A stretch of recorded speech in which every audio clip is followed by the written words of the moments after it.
Hi friends, இன்றைக்கி யூடியூப்லேயும் Instagram ரீல்ஸ்லேயும் ட்ரெண்டிங்கில் இருந்த பிரெட் பீட்ஸா தான் எப்படி செய்கிறதுன்னு பார்க்க போகிறோம். அதுக்கு ஃபஸ்ட்டு வந்து ப்ரெட்டை லைட்டாக டோஸ்ட் பண்ணி எடுத்துக்கலாம். அதுக்கப்புறம் பீட்ஸா சாஸ் வந்து ஆட் பண்ணிக்கலாம். மேலே நல்லா ஆட் பண்ணிவிட்டு ஒரு சீஸ் ஷீட் எடுத்துக்கலாம். அதை 4 கார்னர்ஸும் இந்த மாதிரி கட் பண்ணிக்கலாம். ஏன் அப்படின்னா லாஸ்ட்டில் டாப்பிங்ஸ்க்காக தூவுறதுக்காக இதிலேருந்தே கட் பண்ணி வச்சுக்கிறோம். அதுக்கப்புறம் அந்த ப்ரெட்டு மேலே சீஸ் ஷீட் வச்சுட்டு கட் பண்ணி வச்சுருக்கிற vegetables onion, tomato, carrot, capsicum, அப்புறம் ஸ்வீட் கார்ன் இதெல்லாம் ஆட் பண்ணி வச்சுட்டு நம்ம கட் பண்ணி வச்சுருந்தோம் இல்லையா, அந்த சீஸையும் குட்டி குட்டியாக கட் பண்ணி மேலே ஆட் பண்ணிக்கலாம்.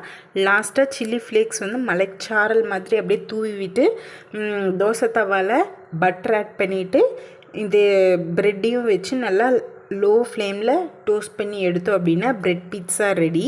நீங்களும் ட்ரை பண்ணி பார்த்துட்டு எப்படி இருந்துச்சுன்னு கமெண்ட் பண்ணுங்கள். Tata, by.